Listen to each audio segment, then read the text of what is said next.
Web server management की आज हमारी 5वीं वीडियो है और इस वीडियो के अंदर हम लोग देखेंगे कि सर्वर इंस्टॉल कैसे किया जाता है। इस वीडियो के बाद हमारी एक दो और वीडियोस भी आ सकती हैं जिसके अंदर आप लोगों को WHM और cPanel को रेगुलर बेसिस पे यूज़ करने का तरीक़ाकार बताया जाएगा। डोमेन ट्रांसफ़र हो गया, डोमेन को सर्वर पे रखना वगैरह, ये बेसिक जो चीज़ें हैं ये आप लोगों को समझाई जाएंगी। पिछली वीडियोस देखने के लिए टिकर या थंबनेल मौजूद है, वहाँ पे आप लोग देख सकते हैं कि सर्वर परचेज़ कैसे करना था और कहाँ से करना था। तो चलते हैं कंप्यूटर स्क्रीन की जानिब और देखते हैं कि सर्वर इंस्टॉलेशन किस तरीके से की जाएगी। कंप्यूटर स्क्रीन के ऊपर इस वक्त 3 पार्टिसिपेंट्स की आप लोगों को तस्वीर नज़र आ रही हैं जिन्होंने पिछली वीडियो के अंदर सबसे पहले या बेहतर जवाब दिया था। आज का मेरा सवाल ये है कि अपाचे और इंजन एक्स के दरमियान में क्या डिफरेंस है। आप लोग बेशक इसको गूगल करें लेकिन मुझे जवाब दें ताकि नेक्स्ट वीडियो के अंदर ये तमाम नॉलेज आप लोगों के लिए हेल्पफुल साबित हो और जो सबसे पहले जवाब देगा उसकी तस्वीर भी इसी तरह से वीडियो के अंदर टैग की जाएंगी। कंप्यूटर स्क्रीन के ऊपर आप लोग देख सकते हैं कि लास्ट वीडियो के अंदर हम लोगों ने सर्वर कॉन्टैबो से परचेज़ करने का तरीक़ाकार बताया था और यहाँ पे हमें सर्वर डिलीवर हो चुका है। आप लोग आएंगे कॉन्टैबो के अपने अकाउंट के अंदर, जो आप लोगों ने कॉन्टैबो के ऊपर सर्वर परचेज़ करते हुए क्रेडेंशियल्स दिए थे उन्हें लॉगिन कर लेना है। वो लॉगिन कर लेने के बाद यहाँ पे आप लोगों को ऑप्शन मिलेगा VPS कंट्रोल। आप लोग VPS कंट्रोल या अगर आप लोगों ने डेडिकेटेड लिया होता तो आप लोग VDS कंट्रोल के अंदर अपने सर्वर को देख सकते हैं। तो मैं यहाँ पे VPS कंट्रोल के ऊपर क्लिक करता हूँ। यहाँ पे आप लोग देख सकते हैं कि मेरा सर्वर मुझे यहाँ पे डिलीवर हो चुका है, जहाँ पे उसका IP एड्रेस मुझे दिया हुआ है और उसके अलावा उसकी होस्ट डिटेल्स और बाकी तमाम तर मैनेज करने के कंट्रोल्स भी मेरे पास मौजूद हैं। यहाँ पे आके आप लोगों ने क्या करना है, आप लोगों ने सर्वर की इंस्टॉलेशन करनी है। यहाँ पे हमारे पास री इंस्टॉल का ऑप्शन मौजूद है, यहाँ पे जाके हम सर्वर इंस्टॉलेशन अपनी स्टार्ट करेंगे। सो मैं यहाँ पे री इंस्टॉल के ऊपर क्लिक करता हूँ। री इंस्टॉल पे क्लिक करने के बाद यहाँ पे कुछ डिटेल्स वगैरह आप लोगों के सामने आएंगी। यहाँ पे आप लोगों ने ऑपरेटिंग सिस्टम के अंदर CentOS 7 को ही रखना है और ये जो पैनल का ऑप्शन है बाय डिफ़ॉल्ट ही रहने देना है आप लोगों ने। और यहाँ पे आप लोगों ने अपना जो रूट का पासवर्ड है वो सेट कर लेना है। आप लोग अपनी तरफ से भी लिख सकते हैं, वगरना आप लोग जनरेट के ऊपर क्लिक करके यहाँ पे पासवर्ड ख़ुद भी सेट कर सकते हैं। इस पासवर्ड को मैं सेव कर लेता हूँ ताकि ये मुझे याद रहे और फर्दर मैं इसका इस्तेमाल करते हुए अगला अपना प्रोसेस कैरी ऑन कर सकूं। पासवर्ड सेट करने के बाद मैं यहाँ पे कर देता हूँ स्टार्ट इंस्टॉलेशन। स्टार्ट इंस्टॉलेशन के अंदर ये मुझे ऑप्शन देगा स्टार्ट इंस्टॉलेशन। मैं इसे चेक इन करूँगा और उसके बाद स्टार्ट इंस्टॉलेशन के ऊपर क्लिक किया। सर्वर इंस्टॉलेशन का हमारा जो इनिशियल प्रोसेस है वो स्टार्ट हो चुका है और ये थोड़ी देर तक कंप्लीट हो जाएगा। स्क्रीन के ऊपर आप लोग देख सकते हैं कि इंस्टॉलेशन स्टार्टेड का ऑप्शन आ चुका है और यहाँ पे स्टेटस इस वक्त आप लोगों को पेंडिंग नज़र आ रहा है, जिसे आप लोग रिफ़्रेश करके थोड़ा चेक भी कर सकते हैं कि इंस्टॉलेशन कंप्लीट हुई है या नहीं हुई, या उसके बाद आगे प्रोसेस भी आप लोगों को तमाम प्रोग्रेस यहाँ पे नज़र आएगी। इसका थोड़ा वेट करते हैं। ऑपरेटिंग सिस्टम की इंस्टॉलेशन हमारी हो चुकी है और आप लोग यहाँ पे देख सकते हैं कि फिनिश लिखा हुआ है। लिहाजा अब कॉन्टैबो का ये पैनल की मुझे ज़रूरत नहीं है। मैंने इंस्टॉल करने के बाद OS मैंने अपने पास इसका रूट का पासवर्ड रख लिया था, मैं इसे बेशक क्लोज़ कर देता हूँ। नेक्स्ट चलते हैं हम लोग बिटवाइज इंस्टॉल करने। बाकी जो हमारा प्रोसेस होगा वो बिटवाइज के ऊपर चलेगा। मैं गूगल के अंदर बिटवाइज डाउनलोड लिख के सर्च कर लेता हूँ और पहली वेबसाइट को ओपन करते हुए यहाँ पे मैं बिटवाइज SSH क्लाइंट इंस्टॉलर के ऊपर क्लिक करता हूँ और इसे मैं डाउनलोड होने के बाद कंप्लीट इंस्टॉल कर लूँगा। बिटवाइज डाउनलोड हो चुका है। अब इस पर क्लिक करके मैं येस पे क्लिक करते हुए इसे इंस्टॉल कर लेता हूँ। आई एग्री पे क्लिक किया और उसके बाद इंस्टॉल, और ये बिटवाइज की इंस्टॉलेशन कंप्लीट हो चुकी है। मैं ओके पे क्लिक करता हूँ और ये जो बिटवाइज का सॉफ्टवेयर है वो इंस्टॉल होने के बाद मेरे सामने मौजूद है। अब मैं यहाँ पे बिटवाइज को लॉगिन कर लूँगा। उसके लिए जो मुझे IP एड्रेस मेरे ईमेल एड्रेस के अंदर या कॉन्टैबो के अंदर प्रोवाइड किया गया था वहाँ पे मैं होस्ट के अंदर इसे लिख लूँगा और देन यहाँ पे मैं इनिशियल मेथड के अंदर आके पासवर्ड कर दूँगा और यहाँ पे स्टोर इनक्रिप्टेड पासवर्ड इन प्रोफाइल करते हुए यहाँ पे जो हम लोगों ने OS इंस्टॉल करते हुए पासवर्ड रखा था अपना रूट का, वो मैं यहाँ पे पेस्ट कर लूँगा। पासवर्ड लिख लेने के बाद यहाँ पे मैं लॉगिन के ऊपर क्लिक करता हूँ और यहाँ पे मैं एक्सेप्ट एंड सेव के ऊपर क्लिक करूँगा। बिटवाइज हमारा लॉगिन हो चुका है IP एड्रेस और रूट का डिटेल्स देने के बाद, और उसके बाद हम सर्वर इंस्टॉलेशन की तरफ आगे बढ़ते हैं। चूँकि हमारे इस सर्वर के अंदर जो बाय डिफ़ॉल्ट OS है वो CentOS 7 इंस्टॉल है। अब इसी सर्वर के ऊपर हम लोगों ने चूँकि WHM और cPanel इंस्टॉल करना है, तो WHM और cPanel का जो लेटेस्ट वर्जन है वो CentOS 7 के साथ कंपैटिबल नहीं है। हम उसका लेटेस्ट वर्जन इसीलिए इंस्टॉल भी नहीं कर सकते कि उसके अंदर काफ़ी सारे बैग्स हैं और फिक्सेस हमें उसकी मतलूब हैं अभी तक। जब तक वो कंप्लीट नहीं आती तो हम लोग अपने सेंटोस 7 के साथ कोई WHMCS का ऐसा वर्जन इंस्टॉल करेंगे जो उसके साथ इंटीग्रेट आसानी से हो पाए और WHMCS प्रॉपर तरीके से हमारे सर्वर के ऊपर काम कर पाए। उसके लिए आप लोग गूगल के अंदर सर्च करें cPanel स्पेसिफिक वर्जन इंस्टॉलेशन, और जो पहला आप लोगों को यहाँ पे लिंक मिलता है आप लोग इसको ओपन कर लें। यहाँ पे ओपन कर लेने के बाद आप लोगों के सामने एक फ़ाइल क्रिएट करने की आप लोगों को प्रोसीजर बताया जाएगा, जो मैं अभी बताता हूँ। वो फाइल क्रिएट करने के बाद हम लोग बिटवाइस का इस्तेमाल करते हुए अपने सर्वर के अंदर उस फाइल को अपलोड करेंगे। तो सबसे पहले हम लोग वो फाइल क्रिएट कर लेते हैं। तो उसके लिए मैं TXT डॉक्यूमेंट ओपन करता हूँ। इसी विंडो के ऊपर TXT डॉक्यूमेंट मैं ओपन करूँगा और यहाँ पे जो मुझे डिटेल्स दी हुई हैं मैं ये कॉपी करके TXT विंडो के अंदर यहाँ पे डालूँगा। और यहाँ पे जो रिलीज़ लिखा हुआ है cPanel के आगे रिलीज़ का ये latest version by default install करेगा। यहाँ पे रिलीज़ की बजाय हम लोग यहाँ पे लिखेंगे LTS।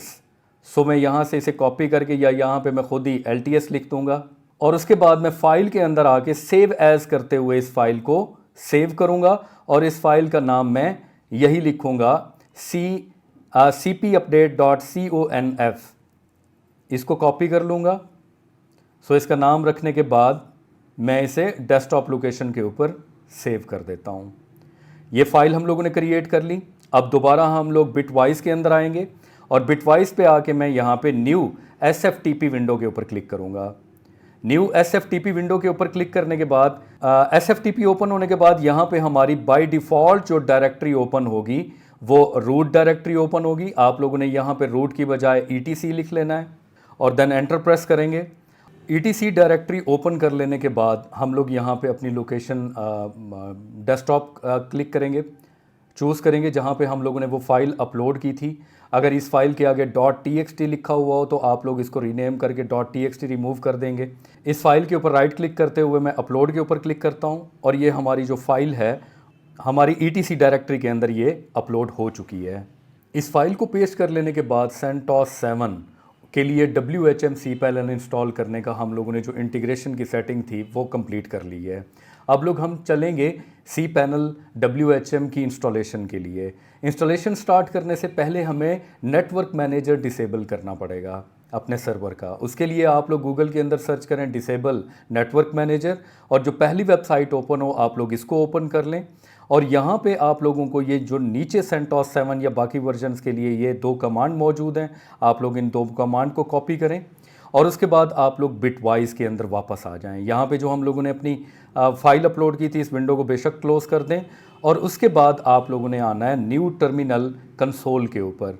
न्यू टर्मिनल कंसोल के ऊपर आके आप लोग राइट क्लिक करते हुए ये दोनों कमांड पेस्ट करके आप लोग एंटर प्रेस कर दें और जब ये हैश साइन आप लोगों को नज़र आए तो आप लोगों की जो कमांड है वो इम्प्लीमेंट हो चुकी है। नेटवर्क मैनेजर हम लोगों ने डिसेबल कर लिया है। अब लोग हम चलते हैं cPanel WHM की इंस्टॉलेशन के लिए। उसके लिए आप लोग गूगल के अंदर cPanel इंस्टॉलेशन सर्च करें और जो पहला लिंक आए आप लोग उसको ओपन कर लें। इसे ओपन करने के बाद आप लोगों को यहाँ पे एक कमांड नज़र आएगी, आप लोग इस कमांड को कॉपी करें और इस कमांड को आप लोग अगेन यहीं पे न्यू टर्मिनल कंसोल के अंदर दोबारा आके राइट क्लिक करते हुए पेस्ट करें और एंटर प्रेस कर दें।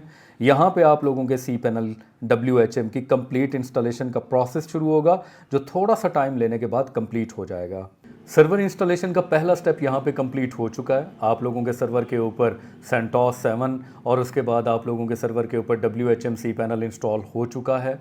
अब अगर आप लोग यहाँ पे देखें तो ये आप लोगों को एक डायरेक्ट लिंक मिलेगा। अगर आप लोग इसको सिलेक्ट करेंगे ये ऑटो कॉपी हो जाएगा। आप लोग इसको ओपन करेंगे आप लोगों का सर्वर ओपन हो जाएगा, वगरना आप लोगों को नीचे यहाँ पे ये IP और उसके बाद :2087 ये मिलेगा। आप लोग इसे सिलेक्ट करेंगे तो ये कॉपी भी हो जाएगा और अब हम अपने सर्वर को इसी लिंक के ज़रिए रूट पासवर्ड और रूट यूज़र नेम देते हुए लॉगिन करेंगे। फर्दर मज़ीद स्टेप्स क्या हैं उनको फॉलो करेंगे। यहाँ तक हर कोई इंस्टॉलेशन कर लेता है, लेकिन सर्वर को बेहतर तरीके से ऑप्टिमाइज़ करने अपाची से लेकर एनजिनिक्स के ऊपर कैसे लेके जाना है वो हम आगे चल के देखते हैं। सो इसे कॉपी करने के बाद मैं यहाँ पे अपने ब्राउज़र के अंदर इसको ला के पेस्ट करता हूँ। यहाँ पे आप लोग देख सकते हैं कि WHM cPanel का लॉगिन पेज यहाँ पे आ चुका है। यहाँ पे मैं यूज़र नेम के अंदर रूट लिखूँगा और पासवर्ड जब मैंने सेंटोस 7 इंस्टॉल किया था तो ये रूट पासवर्ड आप लोगों ने रखा था, वो आप लोग यहाँ पे देंगे। और यहाँ पे आप लोग देख सकते हैं कि आप लोगों का जो सर्वर है उसका WHM cPanel यहाँ पे ओपन होने लगा है। इसकी कुछ बेसिक सेटिंग्स होगी जो हम अभी कर लेंगे। ये आप लोगों के पास कुछ डिटेल्स आएंगी टर्म्स की, आप लोग एग्री टू ऑल करेंगे। एग्री टू ऑल करने के बाद यहाँ पे आप लोग अपना कोई ईमेल एड्रेस देंगे। नेक्स्ट पे क्लिक करने के बाद आप लोगों को यहाँ पे cPanel WHM का अकाउंट लॉगिन करने के लिए आप लोगों के पास cpanel.com का रजिस्टर्ड अकाउंट होना लाजमी है। तो चलते हैं उस अकाउंट को रजिस्टर कर लेते हैं, देन आके हम लोग यहाँ पे इसका WHM cPanel का ट्रायल लेसन्स एक्टिवेट करेंगे। लेकिन फिर बात वही है, यहाँ पे नेक्स्ट स्टेप हमारे लिए अभी बाकी है कि हम लोग अपाची से इंजन के ऊपर कैसे शिफ्ट होंगे, क्योंकि अपाची एक बेसिक सर्वर होता है, उससे जो एडवांस फॉर्म होती है सर्वर की वो Nginx होती है, और Nginx के बाद जो उससे एडवांस फॉर्म है वो लाइट स्पीड है। लाइट स्पीड चूंकि पेड है, लेकिन हम लोग Nginx तक लाजमी अपने सर्वर को अपग्रेड करेंगे। सो उसके अगले प्रोसेस के लिए हम लोग अकाउंट क्रिएट कर लेते हैं। cpanel.net ओपन करेंगे। यहाँ पे हम लोग अपने अकाउंट लॉगिन के ऊपर जाएंगे। अकाउंट लॉगिन पे क्लिक करने के बाद यहाँ पे नीचे क्रिएट एन अकाउंट का ऑप्शन है, क्रिएट एन अकाउंट के ऊपर जाएं और यहाँ पे आप लोग अपना ईमेल एड्रेस प्रोवाइड करें। ईमेल एड्रेस प्रोवाइड करने के बाद आप लोग यहाँ पे अपना कोई पासवर्ड डालें, पासवर्ड डाल लेंगे और उसके बाद यहाँ पे मैं कोई नाम डाल देता हूँ, I have read and agree to, और उसके बाद मैं रजिस्टर के ऊपर क्लिक कर देता हूँ। टेलीफोन नंबर मैं यहाँ पे देता हूँ। रजिस्टर अकाउंट के ऊपर क्लिक करने के बाद मैं अपने जीमेल से इसकी ईमेल वेरिफिकेशन कंप्लीट करूंगा। मैं जीमेल ओपन कर लेता हूं। यहां पे मुझे अकाउंट वेरिफिकेशन की ईमेल आ चुकी है और इस लिंक के ऊपर मैं क्लिक करूंगा और मेरा cpanel.net का अकाउंट जो है वो सक्सेसफुली कंप्लीट हो चुका है। cpanel.net का अकाउंट क्रिएट कर लेने के बाद आप लोग प्रोसेस करेंगे। अगर आप लोगों को WHM cPanel का ट्रायल लाइसेंस मिल जाता है तो ठीक है, वगरना आप लोगों को इसका लाइसेंस परचेज करके अपने सर्वर के साथ अटैच करना पड़ेगा। तो उसके लिए अगला प्रोसेस देखते हैं। उसके लिए आप लोग ओपन करें kazi.host। kazi.host के ऊपर आने के बाद आप लोग सबसे पहले अपना अकाउंट रजिस्टर यहाँ पे करें। रजिस्टर अकाउंट के ऊपर क्लिक करके इसे मैं लॉगिन विद गूगल कर देता हूँ और ये मैं कंफर्म कर देता हूँ। लॉगिन विद गूगल के करने के बाद आप लोग अपनी बेसिक जो इन्फॉर्मेशन है वो फिल कर लेने के बाद I am not a robot के ऊपर क्लिक करेंगे। देन यहाँ पे I have read the agreement और उसके बाद मैं रजिस्टर के ऊपर क्लिक कर देता हूँ। रजिस्टर पे क्लिक कर लेने के बाद आप लोगों के सामने kazi.host का पैनल ओपन हो चुका है। यहाँ पे आप लोग आएंगे प्रोडक्ट्स के अंदर, ये प्रोडक्ट्स के ऊपर, और प्रोडक्ट्स के ऊपर आने के बाद आप लोग आएंगे cPanel WHM लाइसेंसेस के ऊपर। इसके ऊपर आप लोग क्लिक करेंगे तो आप लोगों के सामने दो किस्म के डिफरेंट किस्म के लाइसेंसेस आ जाएंगे। ये पहला जो लाइसेंस है ये आप लोगों के VPS सर्वर्स के लिए होता है। ये दूसरा जो लाइसेंस है ये आप लोगों के लिए डेडिकेटेड सर्वर्स के लिए होता है। अगर आप लोग यही लाइसेंस ऑफिशियली परचेज करेंगे तो वो मे बी आप लोगों को 7500 तक जाके मिले, लेकिन आप लोग kazi.host से परचेज करेंगे तो आप लोगों को ये cPanel लाइसेंसेस बहुत सस्ते पड़ेंगे। सो मैं यहाँ पे cPanel लाइसेंस VPS जो मेरे पास सर्वर है उसके लिए अप्लाई करने के लिए मैं ऑर्डर नाउ के ऊपर क्लिक करता हूँ। ऑर्डर नाउ के ऊपर क्लिक कर लेने के बाद मैं यहाँ पे अपना IP एड्रेस दूंगा जो मेरे सर्वर का IP एड्रेस होगा। सो वो मैं IP एड्रेस अपने ईमेल में से या अपने कॉन्टैबो सर्वर में से वो ले लूँगा। IP एड्रेस डाल लेने के बाद मैं कंटिन्यू के ऊपर क्लिक करूँगा। मज़ीद मुझे फर्दर प्रोडक्ट्स की डिटेल्स दी जाएंगी, मैं सिर्फ कंटिन्यू कर देता हूँ और कंटिन्यू करने के बाद मैं यहाँ पे चेकआउट पे क्लिक करता हूँ। चेकआउट के ऊपर क्लिक करने के बाद आप लोगों को डिफरेंट किस्म के पेमेंट मेथड दिया जाएंगे। आप लोग सादा पे, नया पे, यू पैसा के ज़रिए भी पे कर सकते हैं। आप लोग ईजी पैसा के ज़रिए भी बड़ी आसानी से ये पेमेंट पे कर सकते हैं। और उसके अलावा अगर आप लोग स्पोर्ट से भी बात करना चाहें तो आप लोगों के पास स्पोर्ट का ऑप्शन मौजूद है अगर आप लोगों को पेमेंट्स के हवाले से कोई इशू हो। सो मैं यहाँ पे इजी पैसा सिलेक्ट करके आई हैव रेड और उसके बाद मैं कंप्लीट ऑर्डर के ऊपर क्लिक कर देता हूँ। इजी पैसा के थ्रू मैं यहाँ पे पेमेंट कर दूंगा और ऑटोमेटिकली जो मेरी पेमेंट है वो डिटेक्ट होने के बाद मेरा cPanel और WHM का जो लाइसेंस है वो एक्टिवेट कर दिया जाएगा। इस विंडो के ऊपर आप लोगों को ऑर्डर आईडी नज़र आ रही है। ऑर्डर आईडी के साथ साथ यहाँ पे आप लोगों को इजी पैसा मोबाइल अकाउंट के ज़रिए पेमेंट करने का ऑप्शन मौजूद है। आप लोग यहाँ पे क्लिक करें, आप लोग अपने उस मोबाइल नंबर का नंबर लिखें जो इजी पैसा अकाउंट के ऊपर लगा हुआ है। देन वो नंबर लिख लेने के बाद आप लोग यहाँ पे पे सिक्योरली के ऊपर क्लिक करेंगे और आप लोगों को मोबाइल के ऊपर एक कन्फर्मेशन आएगी, आप लोग उसे ओके करेंगे तो आप लोगों को उसी वक्त पेमेंट डिटेक्ट होने के बाद लाइसेंस एक्टिवेट कर दिया जाएगा। वगरना आप लोग ये अपना ऑर्डर आईडी लेकर स्पॉट पे भी बात कर लेंगे। अगर आप लोगों की पेमेंट का कोई इशू होगा तो इस ऑर्डर आईडी की बिहाफ के ऊपर आप लोगों का लाइसेंस एक्टिवेट कर दिया जाएगा। अब आप लोग दोबारा वापस आ जाएं काजी डॉट होस्ट के ऊपर। काजी डॉट होस्ट के मेन पेज पे आ जाएं या आप लोग यहाँ पे आके क्लाइंट एरिया के ऊपर क्लिक करें, जहाँ पे आप लोगों का लाइसेंस इस वक्त परचेज जो मौजूद होगा। क्लाइंट एरिया के आने के बाद यहाँ पे आप लोग देख सकते हैं कि एक सर्विस यहाँ पे आप लोगों के सामने एक्टिवेटेड है और वो सर्विस आप लोगों की सी पैनल के लाइसेंस की सूरत में है, जो आप लोगों के आईपी के अगेंस्ट आप लोगों को अलाउ की गई है। सो मैं यहाँ पे क्या करता हूँ, अब काजी डॉट होस्ट से परचेज शुदा ये सी पैनल का जो WHM का लाइसेंस है, इसे हम लोग अपने सर्वर के साथ कैसे इंटीग्रेट करेंगे। इसके लिए मैं व्यू डिटेल के ऊपर क्लिक करता हूँ। व्यू डिटेल के आने के बाद आप लोग यहाँ पे देख सकते हैं कि चंद आप लोगों को यहाँ पे कमांड्स मिलती हैं। यही कमांड्स आप लोगों ने अगेन बिटवाइज के अंदर एक एक करके डालनी है और आप लोगों का इस सर्वर का जो सी पैनल WHM लाइसेंस होगा वो एक्टिवेट हो जाएगा। बिटवाइज मेरे सामने आप लोग देख सकते हैं स्क्रीन के ऊपर ओपन हो चुका है। साथ में काजी डॉट होस्ट से लाइसेंस परचेज करने के बाद डिफरेंट किस्म की कमांड्स मौजूद हैं। अगर आप लोगों के पास पहले कोई सर्वर का लाइसेंस मौजूद है, आप लोग उसे रिमूव करना चाहते हैं तो आप लोग ये पहली कमांड रन करेंगे। SSL इंस्टॉल करना चाहते हैं तो नीचे वाली कमांड्स करेंगे। अगर आप लोग सॉफ्टवेयर क्लस का इंस्टॉल करना चाहते हैं तो ये नीचे एक और कमांड है, आप लोग इस्तेमाल करेंगे। इस वक्त हम लोग अपने सर्वर का लाइसेंस एक्टिवेट करने के लिए सिर्फ इंस्टॉल सी पैनल लाइसेंस वाली ये जो कमांड है हम लोग इसको कॉपी कर लेंगे और उसके बाद हम लोग न्यू टर्मिनल कंसोल के ऊपर क्लिक करेंगे। न्यू टर्मिनल कंसोल के ऊपर आने के बाद हम लोग राइट क्लिक करके इसको पेस्ट करके एंटर प्रेस कर देंगे।